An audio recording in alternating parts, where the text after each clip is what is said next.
Hey folks, Quill18 here, and welcome to another episode of Let's Play Football Manager 2017. We are playing as Ayr United, and we have only two fixtures left before the end of the regular season. We're already locked in for a third place finish, regardless of what's going on.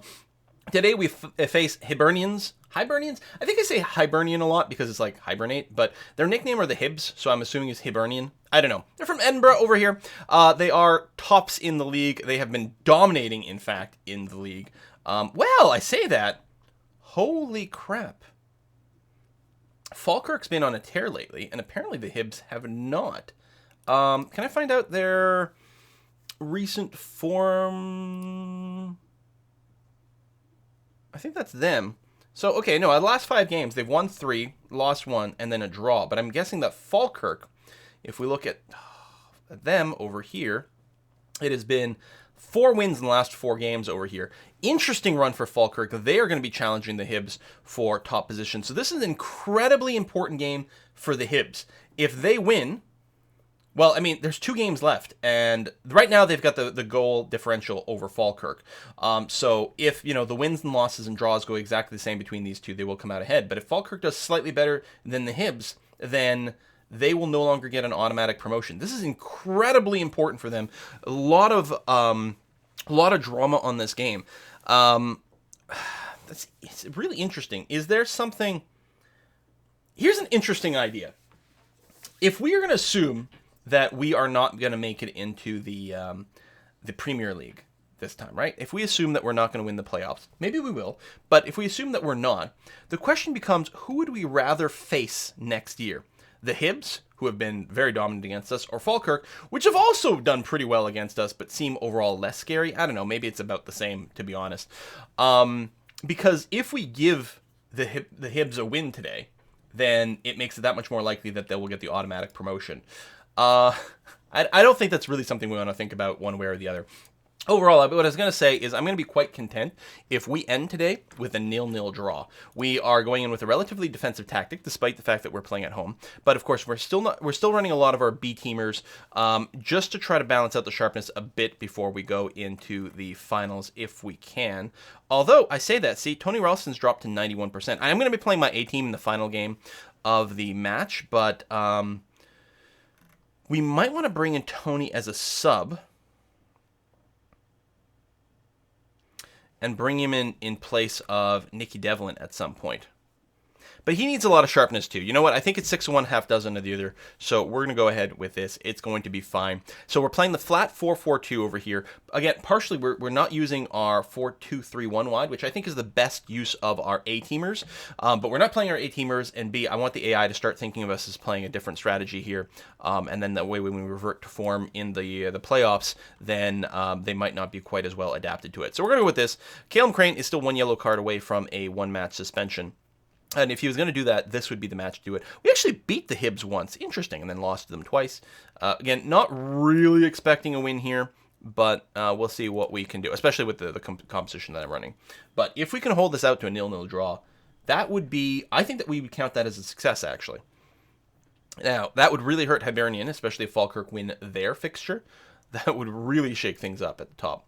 Hibernian's away form has been a bit sketchy of late. Interesting, but I think they'll return. Yeah, they're a big favorite, actually, and we're a huge dog to win, as expected. So we're going to go ahead with that. Continued opposition instructions. We will say, yeah, try to keep a whole handle on these guys, and then try to close down on these. Most likely, we will just be, outpaced overall. We're going to say, huge underdogs, no pressure. Go out there and show them what you've got. That's going to be fine. The important thing is to not get injured. That is really important here. Please do not get injured. All right, Craig Moore. It's actually not a huge differential. There's a lot of sort of white and light colors going on here. I mean, I realize the Hibs have got their yellow shirts on, and we've got our white and black striped, but it's not quite the same as someone walking around like a full red kit or full yellow kit or something like that in terms of differentiating the two teams here, at least to my eyes. I didn't realize that Ross Doherty was coming in with such a low condition. I think he played in an under-20s match, and maybe we wouldn't want to start because of that, but it's going to be okay. He'll probably just be an early sub. That's some beautiful bit of passing there, and McGuffey! Oh my god! How gorgeous was that dribble run? Hold on, I've got to see this again. So first of all, the passing going on here, very nice. Keep threading it over.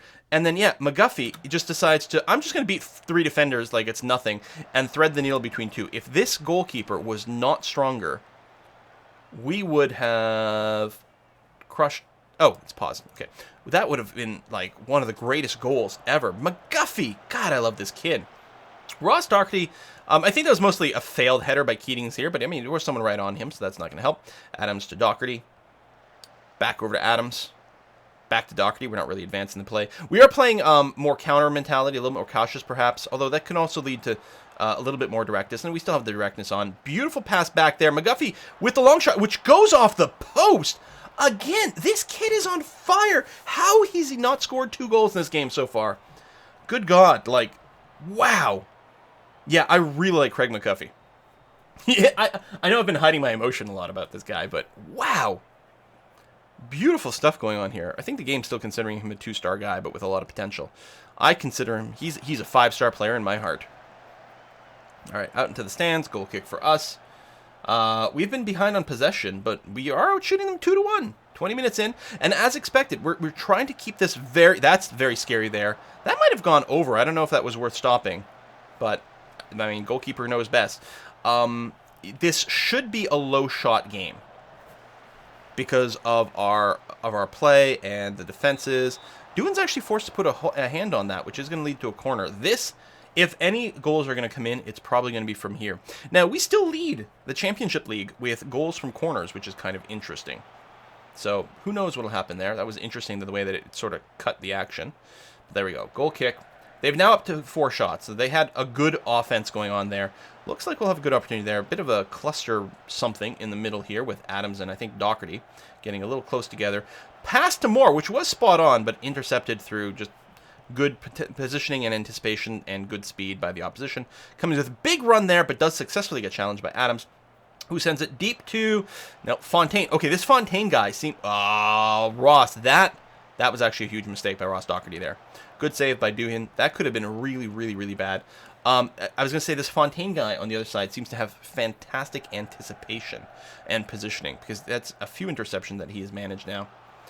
5-8 Milan, who takes a long shot, does go wide, so that's going to be a goal kick for us. Thank goodness for that. I'm not feeling the need to make any changes to our strategy. I think that it's executing as best as it can be expected. Yeah, Mr. Doherty is coming here way too tired, and that was a bit of an accident. I was just focused on, you know, sharpness and things like that. It's still nice to get him a bit of sharpness, but he may not have been in the starting position. Clearly, he's going to be the first substitution, probably quite early in the second half. Oh, Kearney failed to get an interception there. He's in right position, but just nothing going on. That was actually incredibly disappointing. I don't know, like, maybe it was a failure of actual position, or it might have been, like, a bit of a first touch kind of thing. The players seem to do a lot of crab walking in the 3D mode that I never noticed before. I mean, not a relatively hard save, but still, you know, all credit to this guy. He's played very well for us. It's nice to have him back in net. Yeah, Doherty's super low. He will get a little bit of energy back at the halftime break, which is, what, 10 minutes long, 15 minutes long? So we'll probably keep him on for a little bit longer, rather than sub him out now. But I can't criticize him too much for making mistakes here. It's my fault for playing someone who's so worn out. He might actually need a proper day of rest as well between games here before the next one, since I do want him to be one of our typical starters. Robbie Crawford gets it up to McGuffey, but he's not very far in. Well, he's not even in the opposite end, and there was no one ahead of him either. So we are forced to play it backwards and sort of reset things. Big pass forward, but McGuffey loses the header battle. But Ross Doherty is able to keep it in. Adams gets it up to Moore, who's going to be forced to play it back somewhere, potentially wide. Yep. Nicky Devlin gets it up to Robbie Crawford. It was a little high of a pass. Sends it deep. Can Moore beat it? He can. Can McGuffey get his head on it? He actually could, but the angle was not good to actually shoot. If someone else had been in front of the net. Again, this McGuffey kid setting up so much potential for us. So that's a lot of shots against. Yeah, you know what? Like, well, we can't come up with a win. Come on. That's not what I meant to say. The game is suggesting that we do something with Keating. Well, we've got him tightly marked, so no, we're just going to go. It's fine. So there you go. So there's that Fontaine guy. I'm curious to take a look at his stats, why he's so good at intercepting us. I mean, it might have been luck. You know, this is not the biggest sample size. But if we took a look at his stats in terms of league interceptions, I bet you he's probably one of the top 3 or something like that. And it's like, it'll be because he's got good stats. I suspect our experience here is probably shared by other teams who have faced the Hibs. All right, Ross Doherty's down to 67%. I think we'll go ahead and plan a substitution for him.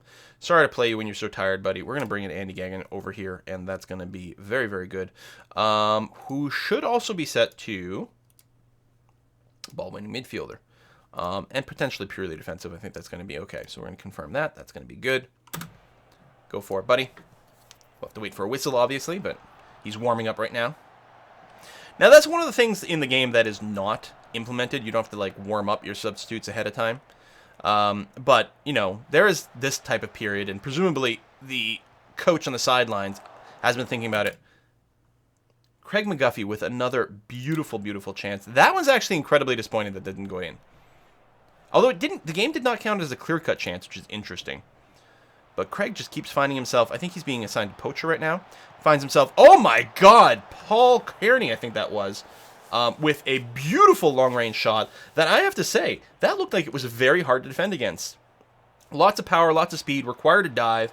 I mean, you know, there's lots of opportunity for the goalkeeper to see that coming, but it looks like it was still work. I mean, he had to dive. He didn't have the time to, like, just casually walk in front of it. So, good attempt there.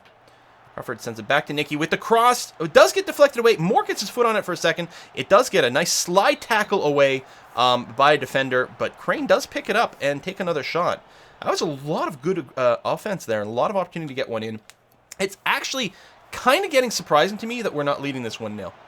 I gotta say, our team here is doing an impressive job at challenging.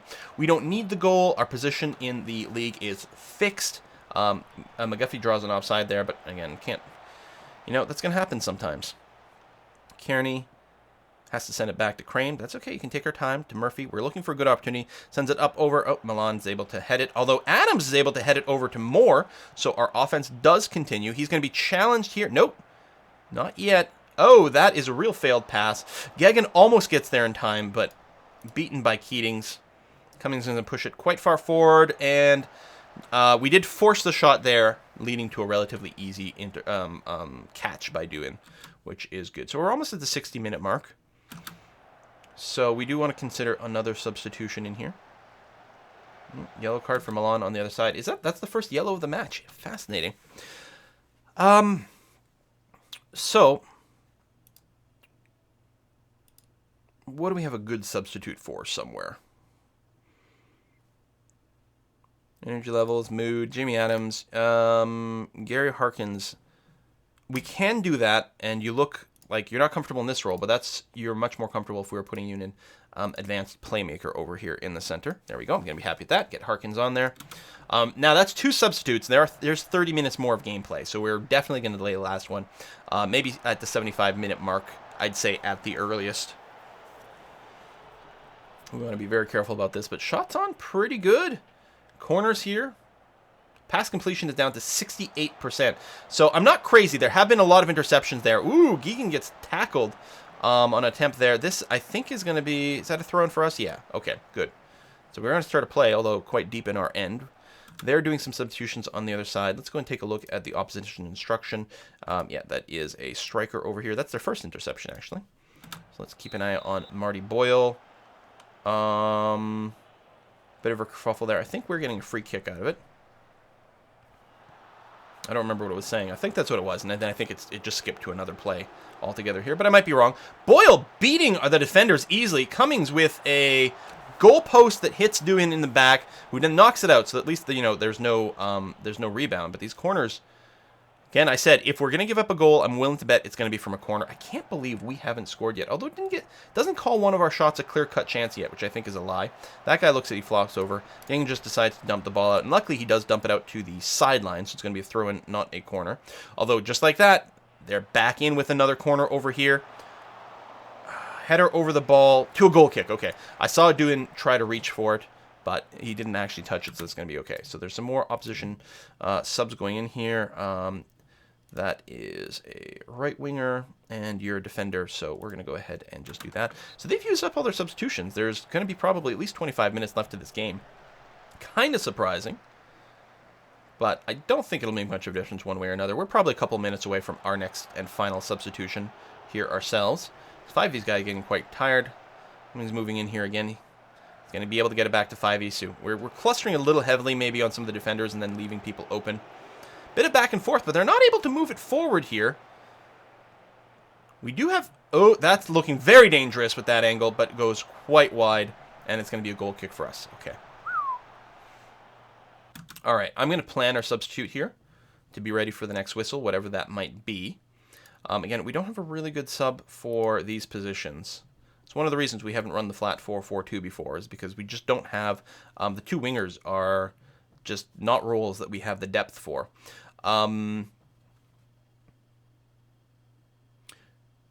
Did we really only run... Did we come in with one short substitute? I think we are, actually. Whoops. My bad. I think what we're going to do is we're going to bring in Alami here for the central defense. And as I said before, I'm going to be quite happy if we end this 0-0. Although at this point, I'm feeling really bad for Craig McGuffey not having gotten a goal in.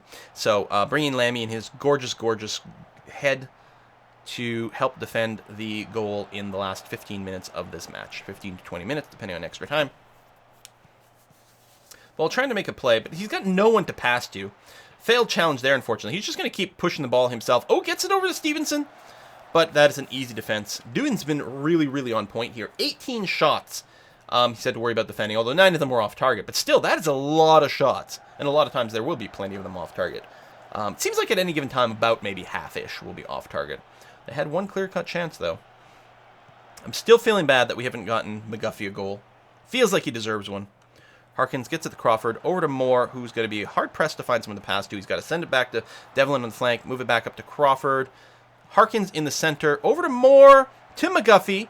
I'm actually surprised they weren't sending it wide, but it looks like Kearney's quite covered. McGuffey looks like he's going to take a shot over here. Oh my god! You know what?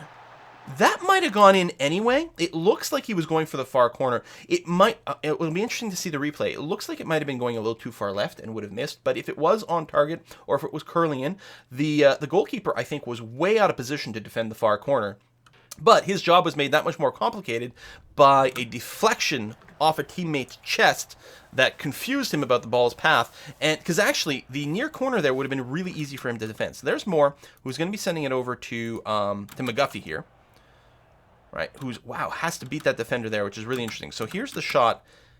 I'm not sure. I think that was probably on target for the far corner, and I'm willing to bet that would have gone in. I think this was going in regardless. Oh, it's actually deflected off this guy's, Fontaine's hand?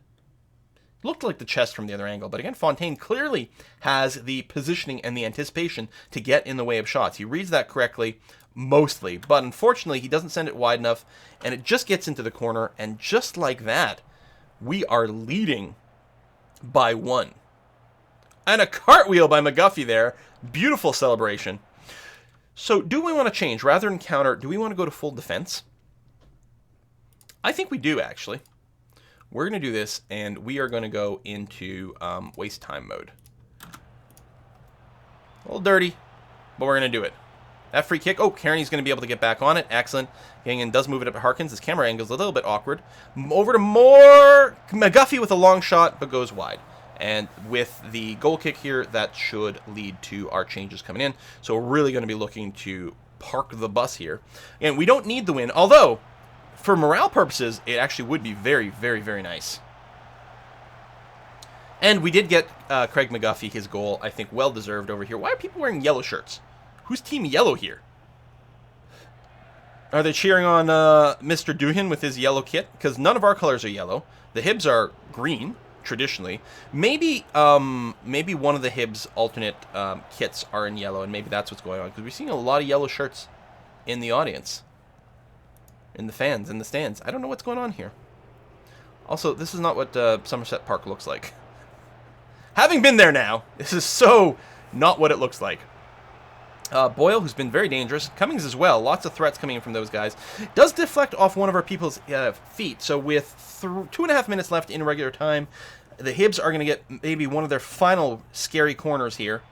Can we get it out of play? It looks like Lamy does decide to just, yep, his glorious, glorious head. He's tall. He's a giant. He is able to get it. And it's a throw-in, not a corner. Now, of course, the Hibs are still going to be threatening here. 2 minutes left in regular time. I'm expecting at least a couple minutes extra time here. We are able to dump the ball away. And actually, Moore's going to be able to get his foot on it, which is fantastic because they can't just restart the offense. He might lose it here. No, he's able to send it back to Geoghegan, who has a bit of a hard time with his first touch, but that's okay. 2 minutes of added time over here. Got to defend for 3 more minutes, and we got a goal kick here. We still got the time wasting on, which is going to be good. Harkins has got the ball, so I was worried that the Hibs were going to be starting an offense here. Keep it slow, keep it slow. Harkins fails that pass, but Crawford's able to pick it up. He's probably going to be able to send it to, I think that's Moore over there. Oh, I don't know if what that attempt was there, but... So a minute and a half left, and the Hibs are going to be on the offense. Again, it's weird because this game doesn't matter, and yet it does. Beating the Hibs is such a difficult thing. We have done it. And actually, if we win here, we will end with a 2-2 record against the Hibs here. Oh, wow, that was... I got to say, that Malin guy, that was a beautiful steal away. McGuffey did not see him coming. And speaking of coming... Cummings gets it there. It is going to lead to a corner. One way or another, that was going to be a corner. So, 40 minutes left. 40 minutes left, and one more Hib corner here. It's quite far. It gets deflected away. They are going to be able to keep it on the offense. No, Boyle just takes a wild shot that goes out, leading to a goal kick for us. Taking our time with this kick. Certainly trying to draw out the clock. Absolutely wonderful job. Send it as deep as you can. Make it impossible for them to get a counter regardless. Geoghegan got control. There's the full time.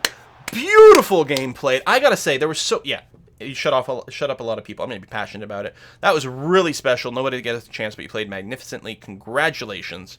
Extremely delighted. Well, I guess so. That was really nice. We didn't take a yellow. We didn't get an injury. That was very important going into this. They lose their top spot. Oh my god. Falkirk. Now, did Falkirk win or did they draw? Competition's what I want.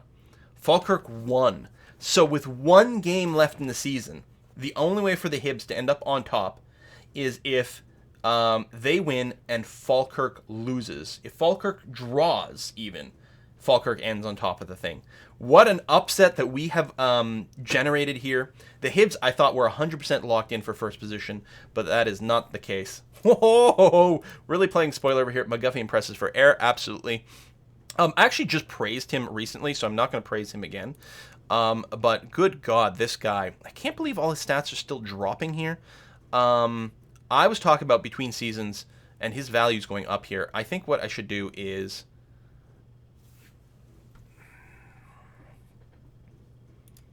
No, I'll have to wait between seasons, but I want him on full-time because I want him to be able to reach his full ability. He's actually gone up, I think, a half a star here, which is fantastic. But yeah, we'll bring him onto a full-time contract if we can. Millwall, who are they from? Sky Bet League 1. Okay, that's, yeah, so they're doing a little bit of scouting, but that's not particularly a problem. Wow, wow, wow, wow, wow, wow. So, for sure, for our final game, which is going to be against... schedule is what I want. Against Wraith away. Wraith is currently 4th overall. I mean, it's still done perfectly fine. It's probably a way to just get a quick little look at our record against... So this is their latest record, but like comparing about how we've done against them in the past. There's probably an easy way to do that. Like the thing they show you at the start of the game. But we are intending for this one here to go into our 4-2-3-1 wide. Standard mentality structure is going to be fine. And we'll be playing our A team over here, which will likely be Jamie Thomas up here, followed by Gary Harkins there, followed by, sorry, my bad, not Gary Harkins, that's Craig McGuffey goes there. I was confused about which position. Attacking midfielder, Gary Harkins. The winger over here is going to be Alan Forrest. We'll have to make sure we've got our substitutes set correctly now, but we did because we pulled them out of somewhere else. That's going to be fine. It's actually Ross Doherty is going to be, or Andy Geoghegan's going to be the ball-winning midfielder here, and probably, I'm probably starting Paul Kearney as central midfielder. I guess it can be Doherty as well. That's fine. Sort of 6 of one, half dozen the other. I'm a little worried about his condition, but Kearney's pretty worn out too. Who's got the higher morale? Kearney's got the higher morale, so we'll assume we'll start him, which is going to be okay. And then in the center, we are, rather than starting Peter Murphy, we are going to be starting Ricky Lamy and Daryl Magatt here. Just trying to get our A-teamers. It is a little bit risky. I don't know. I'm hoping we're going to have a full week between games. I'm hoping that our A-team's not going to be tired in between going into the playoffs. That would be devastatingly bad. But the idea is I want to get their sharpness up here. Caleb, if we can, because I don't want you to come in with a substitute, I think what I'll do is I will start Patty Boyle here. Since you're at 100% anyway, and Patty Boyle isn't quite, at least there'll be one little bit of rest. I mean, you're still going to be in there with the substitutes, which is going to be okay. And Nikki over there. And Tony. I think we're going to need Tony in the substitution pool. Brian Gilmore we can take out because he's certainly not one of the stronger options in there. Crawford's quite good. Sean McCurdy, I think, is quite good as well, right, on a loner. So those are two possibilities for the central, right? Crawford, mid, right, or center, and McCurdy, mid, center. We got a surprising amount of depth there. Do we have a little bit of overkill somewhere else? We have one backup striker. We have no one who can sub in as an attacking midfielder, literally, although that's not a big problem. Brian Gilmore could. He doesn't have a huge star rating. And push comes to shove, if we do have to sub out Harkins, we can just pull someone back to an actual midfielder position. And that, I think, is going to be perfectly fine. And so for that, we're going to be quite happy having two people who can bring in the midfielder. And we do. Jamie Adams, Ross Doherty, quite good. We don't need Michael Donald. Let's say McDonald. Anyway, because we're not playing this position. So the question is, Michael Wardrop, also not a really high priority. Sean McCurdy, quite good. Robbie Crawford, quite good. But I think we've got a couple of substitutes in for those positions already, so we don't need to double up on it. Pure defense. So Grant Thorburn is 2 stars.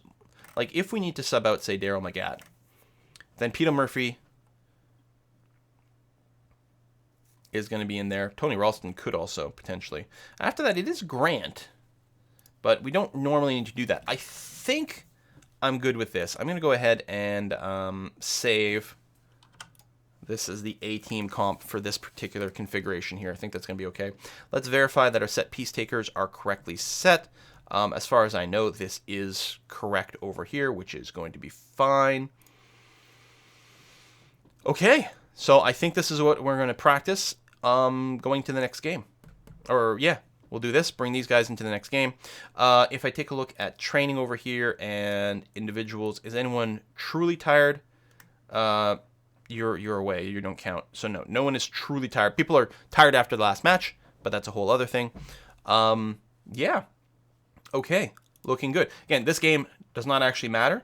But it would be nice to win it so that we can go in with high morale into the playoffs. So we'll see how that goes. Do we want to lower tempo or anything like that to save energy? That we're not going to be familiar with a different tempo there, right? If I tell you to go to a lower tempo, how much does that sort of offset our familiarity? It's not so bad. But we could do this to try to save a little bit of energy, maybe reduce the chance of injury. I'm not sure.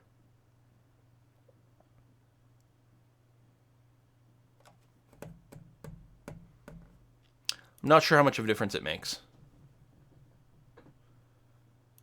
You know, let's just leave it on normal. It's fine, and we'll go into it like this. All right, thank you very much for watching, folks. Next episode will be the final game of the regular league time before we go into the playoffs. See you next time.